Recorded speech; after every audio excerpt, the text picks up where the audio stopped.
siya nalibog. Pati ang joke na adlock. Bro! Sakit lang yung tiyan, bro! Tawa na, bro! Sama ako sinadunggan ni ma'am sa office. Pasag dilam, libre ito niya itong show. Upata, laban sa kalibutan. More like upat katupulan against sa mga deadline. Para sa mga deadline na di na maabot. At para sa grado nga di maabot.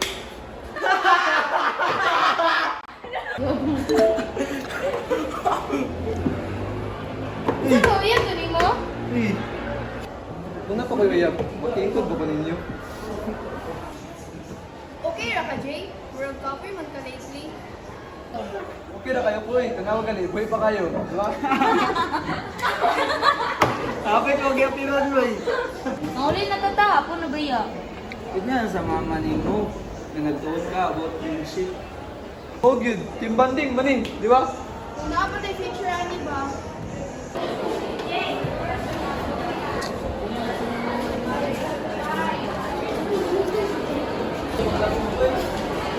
I want it that way. Ikaw na, uy, makabuhol ang tingog.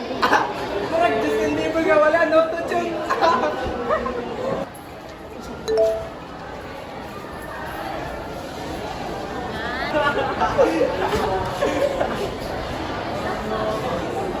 Hindi siguro kung direta mag-pray sa school, no?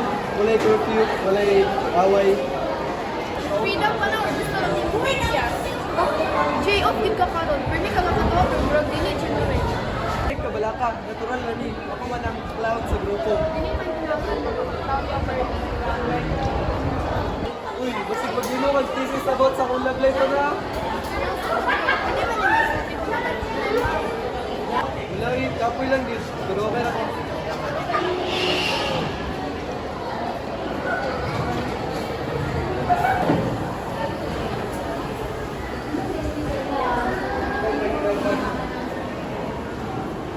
Meeting sa late afternoon society. Wala si Miss Jean. Kasi nagkapulang siya, natulog si Joey. Hey, di na Jean ko siya maglingkod kung buhay-awit. Lagi na. Never miss a day. Isa pa sa. Kasi gusto lang ang space. Wala ko din ang balay na. Uy, kabala ka. Oh, bitaw na for me. Nung na-offer siya opportunity ay. Abi nila ganahan ko maglakaw-lakaw para me. Ganahan daw ko magtambay, magkatawa o kusog, mukhaon og barato nga pagkaon. Pero ang tinuod, ginapadugay ra na ako ang oras para dili makauli. Mas ganahan ko diri kaysa sa balay. Mas kusog ko makatawa, mas labaw ang kasakit sulod. Kami tulo. Ay kumpan.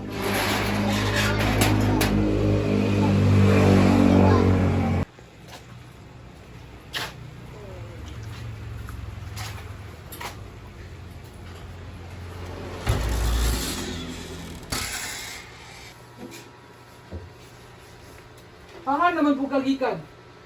Uban imong mga barkada. Wal imong mama nagilaka dito abig na unsa na ka?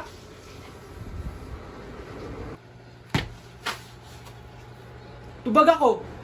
Abi ni lalaki na ka kay gabi na kagakauli. Susnap.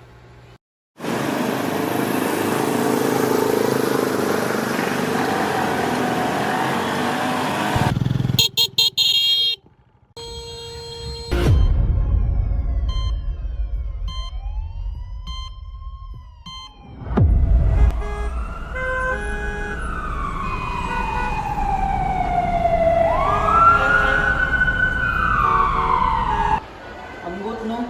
Pero sa pangit na ang sus diri, si JJ Dunta Japon una mo rin ako. Kaya maingon ko siya. Drama rin na ni Lorenz. Every time nga magtapog ta, murag naara di ako siya. Late niya, smile raw. Mao bitaw mga ginabilan gyapon na mo siya lingkuranan. Para kung mabalik siya kabalo gyapon siya nga naa gyapon siya yung place.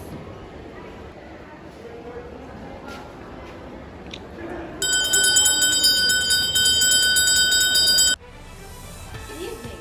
A tragic road accident claimed the life of a 17-year-old male earlier today along the National Highway.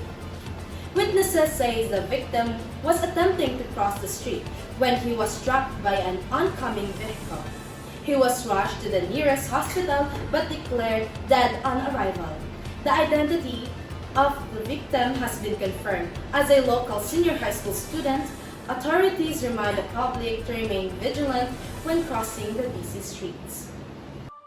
In philosophy, we ask questions not just to find answers, but to understand life itself.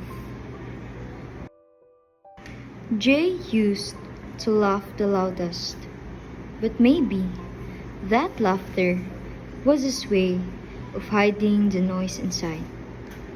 None of us asked why, because we thought we already knew him.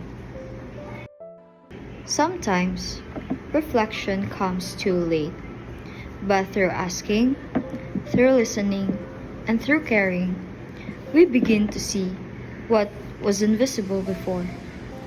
That is what philosophy teaches us: to question, to reason, and to reflect. Socratic questioning teaches us to look deeper, to ask not just, "Are you okay?" but "Why do you feel that way?" Logical reasoning helps us see that pain doesn't always show in words, and reflective thinking reminds us that every action, every silence carries meaning. Jay's story reminds us that sometimes the truth isn't found in answers, but in the courage to ask questions, and in the hearts that choose to listen.